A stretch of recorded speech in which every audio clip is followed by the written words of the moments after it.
Niekada netapsi sėkmingu, jeigu naudosi šias frazes. Pradėsiu nuo pirmadienio. Jam tiesiog pasisekė. Aš negaliu to padaryti.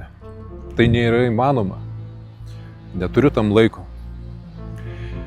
Tokios frazės yra iš esmės apie tinginystę ir apie baimę prisimti atsakomybę už savo gyvenimą. Pradėti gali dabar.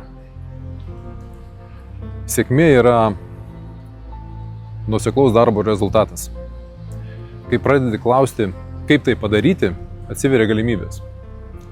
Laiko visi turi lygiai tiek pat, 24 valandas per parą. Kai energiją nukreipsi tikslo siekimui, o ne laiko švaistimui, rezultatai bus neišvengiami. Jeigu tai, ką išgirdai, surezonavo, pasidalink šio video.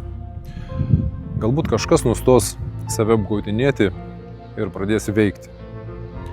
O jeigu nori asmeninio augimo, pasiek mane. Siunčiu tau šviesos.